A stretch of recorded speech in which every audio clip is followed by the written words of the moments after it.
Hello friends, welcome you all. आज मैं आपके लिए जो वीडियो लेके आ रहा हूँ, देखिए बात करेंगे भाई एक बासमती राइस, यानी कि वो भी इंडिया गेट। ज़रूर नाम सुना होगा आपने, दूबर तीबर इंडिया गेट का बासमती राइस। तो आज हम स्टॉक लेके आ गए भाई, मल्टी बैगर स्टॉक। क्या बनेगा, बहुत सारे लोगों के मन में क्वेश्चन जरूर होगा, लेकिन तैयारी पूरी रखना, रिस्क मैनेज करके मौका अपॉर्चुनिटी सब चीज़ को समझते हैं इस छोटे से वीडियो में। अलग अलग टाइम फ्रेम पे एनालाइज करके देखते हैं। और आगे बढ़ने से पहले मैं आपको बता दूं, अगर आपने अब तक चैनल को सब्सक्राइब नहीं किया तो जल्दी से सब्सक्राइब कर लें, बेल आइकन को प्रेस कर लें, जिससे आपको नोटिफिकेशन आती रहेगी। और प्राइस सेक्शन सीखने के लिए आप ज्वाइन कर सकते हो मेंबरशिप, ज्वाइन बटन पे क्लिक करके। अब सीधे आपको लेके चलता हूँ स्टॉक की तरफ, जरा ध्यान से देखिए। ये स्टॉक ऐसा नहीं कि मैं आपके लिए पहली बार लेके आ रहा हूँ, KRBL इसका नाम है।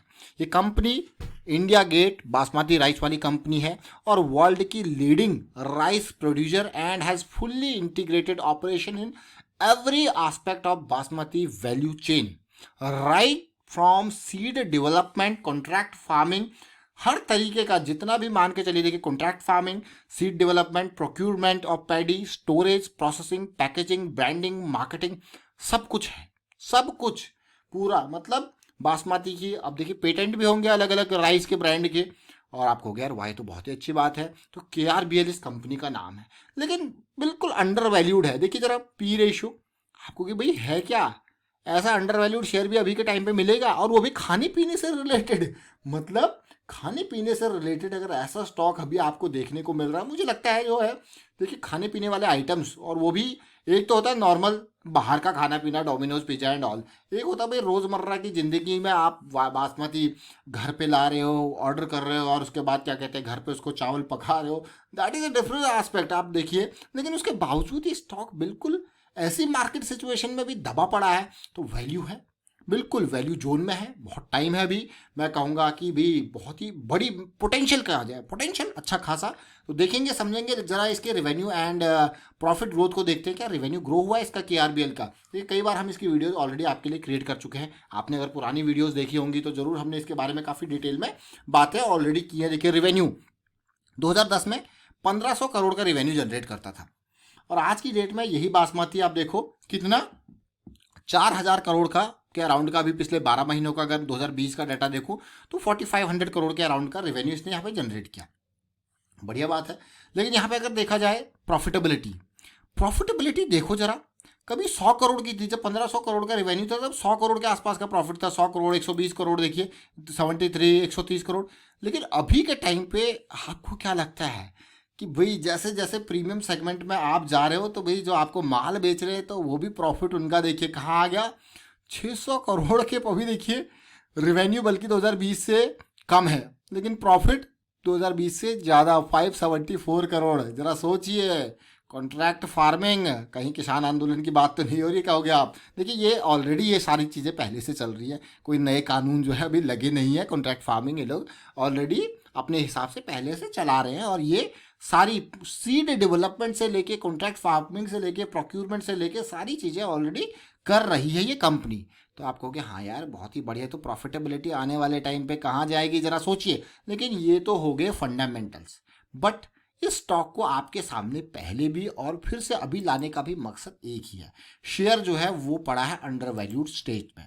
अगर मैं मंथली चार्ट को देखूं तो 2014 में ये स्टॉक 20 रुपए के लेवल से 680 रुपए के लेवल तक गया था। आप अगर परसेंटेज वाइज कैलकुलेट करें तो ये कितना ज़बरदस्त परसेंटेज रिटर्न था। मैं यहाँ पे सीधे बिल्कुल बॉटम से अगर लाइन ड्रॉ कर दूं तो ये था ऑलमोस्ट 3000 गुना, जो कि कितना होता है, मतलब 3000 गुना। आपको यार 3000%, यानी कि ऑलमोस्ट 300 गुना ये मान के चलिए। आपको यार क्या खतरनाक तरीके का रिटर्न इसने दिया। देखिए अब आप खुद देखिए कितना जबरदस्त। बट अभी स्टॉक का फोकस क्या है, पिछले कुछ टाइम से हम इसको फोकस में लेके आए। अगर आप देखोगे चार्ट को देखोगे तो आपको समझ में आया होगा कि यार ये हो क्या रहा है। देखिए ये, देखिए ये हो क्या रहा है, ये देखिए ये हो क्या रहा है। अब तक तो जो था सब कुछ ठीक था, लेकिन अब चीजें पलट गई हैं, अब चीजें बदलती हुई हैं। और ये मंथली चार्ट है, तो इसलिए मैं आपको ये कहूंगा कि ये 1 महीना, 2 महीना, 3 महीना नहीं, आने वाले कुछ महीनों के अंदर यहाँ पे जो, इसको बिल्कुल ये मत सोचिए कि अगले महीने या कल ही भाग जाएगा, लेकिन हाँ आने वाले कुछ महीने स्टॉक में 280 से 680 तक का पोटेंशियल कम से कम रखता ही है। लेकिन यहाँ से यहाँ तक जाने की प्रोसेस में क्या होगा, जब यहाँ से यहाँ तक आने की प्रोसेस में इस तरीके से जर्नी आपको देखने को मिली थी, तो ऊपर जाने की प्रोसेस में भी इसी तरीके की जर्नी आपको देखने को मिल सकती है, जिसको क्या कहते हो आप, फ्रैक्टल नेचर ऑफ मार्केट। यही है आपका फ्रैक्टल नेचर ऑफ मार्केट। और ये एरिया अभी अभी पहले जोन में है, बिल्कुल इनिशियल जोन में है। इनिशियल जोन के बाद नेक्स्ट जोन कौन सा आएगा, 400 का। अभी 300 के एरिया में है, 400 का। उससे नेक्स्ट जोन कौन सा आएगा, 500 वाला। फिर कौन सा जोन आएगा, सीधे 700 वाला। आपको कह रहा वाह, 6 to 700 का रेंज, ये जोन्स है अलग अलग। अब ऐसा नहीं, कई बार ऐसा होता है कि भाई स्टॉक में जो वैल्यू इन्वेस्टर एकदम कूद पड़ते हैं, तो वो सीधे 300 से 700 भी पहुंचा देते हैं कुछ ही दिनों में, कुछ ही महीनों के अंदर। तो ये that is a different thing. But ये इस तरीके से इम्पल्स करेक्शन मतलब थोड़ा एरिया छोटा ले लो, ये इस तरीके से प्रोसेस जो है, ये प्रोसेस का पार्ट है। बट अभी अगर आप देखोगे तो बहुत ही अंडर वैल्यूड जोन में पड़ा हुआ है, पड़ा है कि नहीं है। चाहे पी टर्म्स में देख लो, चाहे आप इसके क्या कहते हैं प्राइस एक्शन टर्म्स में देख लो।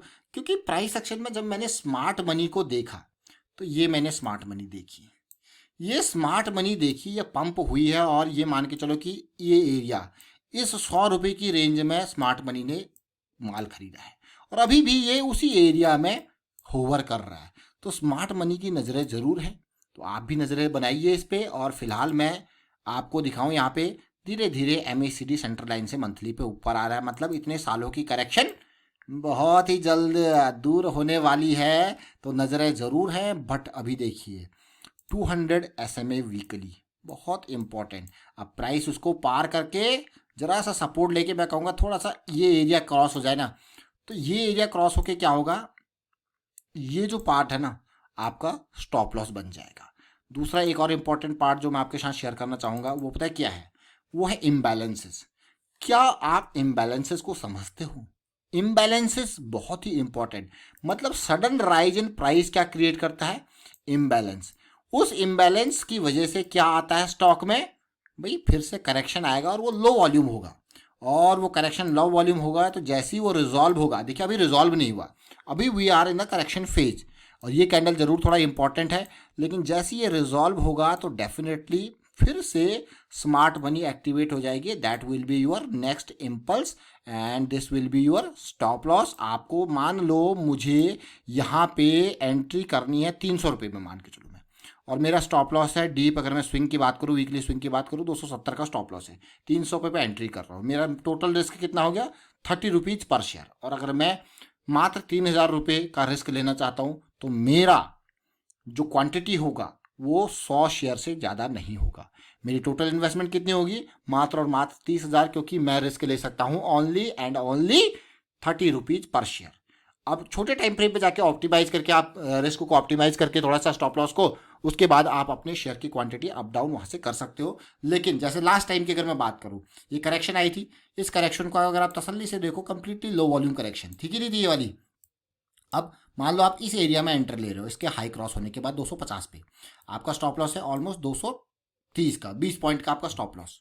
आपने एंट्री करी और आपने कहा भी आपका रिस्क है मात्र और मात्र 20 पॉइंट का, यानी कि 2000 रुपये आप रिस्क लेना चाहते हो। तो आपने 100 शेयर खरीदे और आपने कहा वाह क्या गेन मिला इस स्विंग में।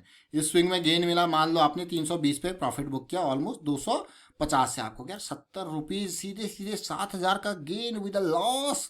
मैक्सिमम लॉस जो होगा, होने वाला था अगर होता, तो वो 2000 का था। तो ये समझ रहे हो आप, तो कितना रिस्क रिवॉर्ड कितना हो गया आपको, हो गया यार 1:, कितना हुआ आप देखिए, 2000 पे सीधे 7000, 6000, 1:3, 1:4 के अराउंड का। यही इंपॉर्टेंट पार्ट। चलिए अभी फिलहाल छोटे टाइम फ्रेम पे जाएंगे और समझने की कोशिश करेंगे। RSI पे के ऊपर आ चुका है, सेंट्रल लाइन से ऊपर 60 से ऊपर, यानी कि अभी हमारा बुलिश जोन में या RSI भी है। डेली टाइम फ्रेम बहुत इंपॉर्टेंट, करेक्शन आई जरूर, 40 के अराउंड RSI पे सपोर्ट दिया, यानी कि we are still in bullish area in RSI। अब ये देखिए आज की कैंडल अगर मैं देखूँ तो थोड़ा सा इंपॉर्टेंट, जो मैं आपको कह रहा था कि ये लेवल बहुत ही इंपॉर्टेंट रहने वाला है 300 के अराउंड का मेरे लिए अभी भी। ये देखिए अब धीरे धीरे अब इसको कैसे पार करेगा, चाहे वो इस तरीके से पार करके यहाँ पे करेक्शन आए, फिर यहाँ पे पार करके करेक्शन आए, वो आने वाले कुछ दिनों में हमें देखने को मिलेगा। बट फिलहाल ये स्टॉक छोटे टाइम फ्रेम पे नहीं बल्कि बड़े टाइम फ्रेम पे मंथली के हिसाब से तैयार हो रहा है। थोड़ा मंथली टाइम फ्रेम के हिसाब से आपको अप डाउन देखने को जरूर मिल सकते हैं, but that is a long term. Monthly क्या होता है, लॉन्ग टर्म कई महीनों का साइकिल होता है। चलिए फिलहाल वाइंड अप करता हूँ, वीडियो को शेयर कीजिए, लाइक कीजिए और प्राइस एक्शन सीखते रहिए, प्रैक्टिस करते रहिए। Thank you for watching the video.